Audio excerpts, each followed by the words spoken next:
I used to work in the prison service. 23 years I worked in the prison service, and then I was made redundant.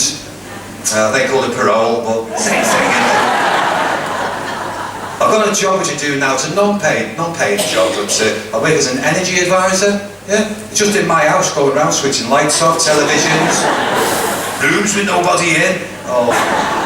I tell you what, we looked at some place. Those estate agents, they tell some lies. This one, right? He said it was a vibrant area, and when I complained, he said it was a spelling mistake. Should have been violence. A stone's throw from schools, every window were broken. As we pulled up on this estate, the sat-nav went, "You're on your own now, fella." But they were nice people, because I truly believe, ladies and gentlemen, you shouldn't be judged on how much money you've got, how big your car is, where you went your holidays. You should be judged on how you are as a human being and treat other people. Would you agree? Yes. We pulled up, we looked at this little house next door to ours. They were having a celebration. They couldn't afford banners and balloons. They'd made their own. About that. Sorry, but I know the end.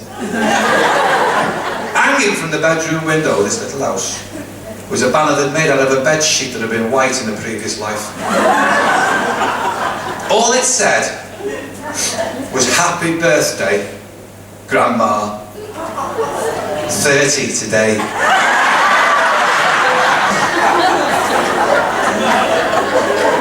And they always have a robber's dog.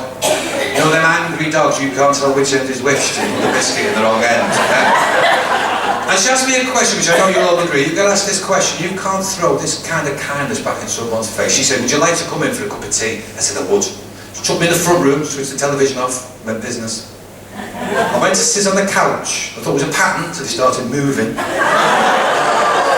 This dog sat there growling, pulling her face, snarling, just like that, love, just like that. She went off to make the cup of tea, ladies and gentlemen. She came back carrying the cup on the flat of her hand because it had no handle. And as she leaned down like that, the liquid moved. And as the liquid moved, you could see the glistening on the top of a rainbow effect of grease and oil.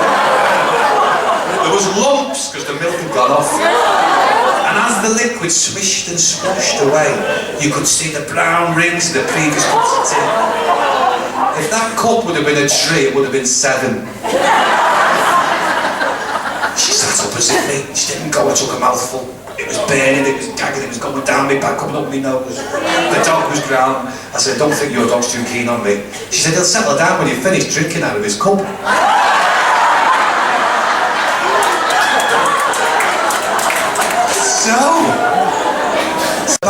When my marriage was over, there was time to tell her.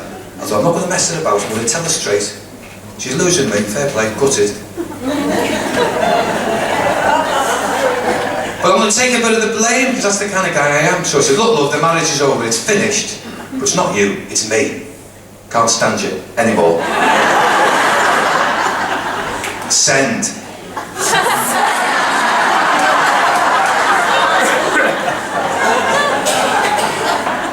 The first question when you met a young lady in the 70s was, "Have you got a job?"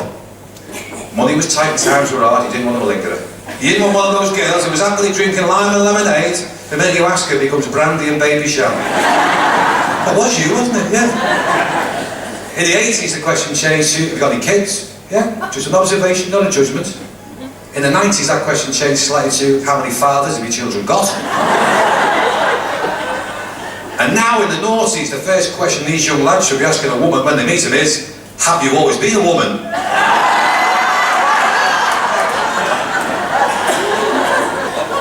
Oh God. So but you don't go, you know where you go, there's no discos, we don't disco anymore, they do this raving thing. Swear, if anybody offers you the opportunity to go to a rave, forget them. Them raves is full of drugs, right? Now them kids think they know about the world and about life and that I don't know how they think we got here. Drugs, they think that we know nothing. We don't need drugs, do we? Hey, we've gone past all that. We can get exactly the same effect if we stand up that little bit too quick. Yes?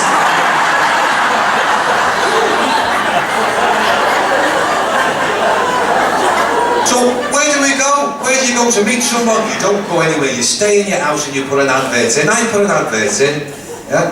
Phone went. 3 weeks later, first reply, it was the woman from the advert. She says, "Your advert, you've had no response."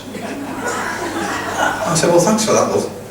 She said, can I make a suggestion that should increase your response rate? I said, go on then. She said, take your photograph out of the advert. But I did something, and I know with the ladies it's going to, and I deserve booing. I did a bit of two-timing. I know, but I had the opportunity. Twins replied to the advert independently. Same surname, same address. They had their own reasons for not telling each other they were looking for love. And I had my own reasons for not telling them. Because I'm a man. And my man friend said to me, you're going to get caught out. What was it, you're going to mixed up? I said, no, because I call them both babe. Yes? Nothing to do with the film either, just in case you're thinking. He said, now what happens if you're getting a bit physical and you're a bit frisky and you're kissing? You're kissing with your eyes shut. I said, no, we can tell them both. Julie is a very soft and a very sensual lover. And a very mushed kisser. But the other twin, Derek, has got a moustache.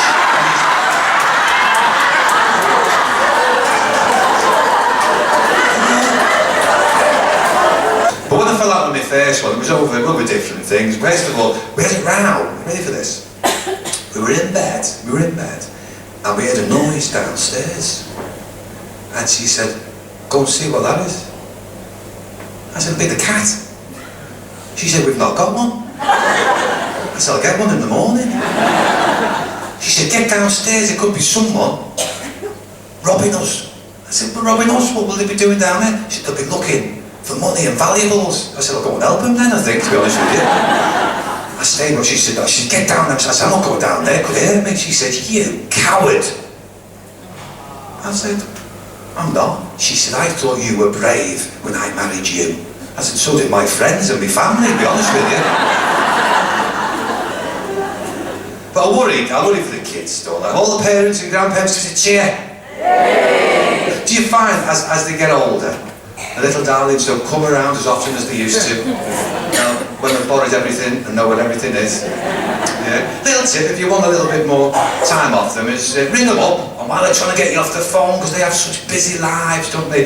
Just, I've got to go myself.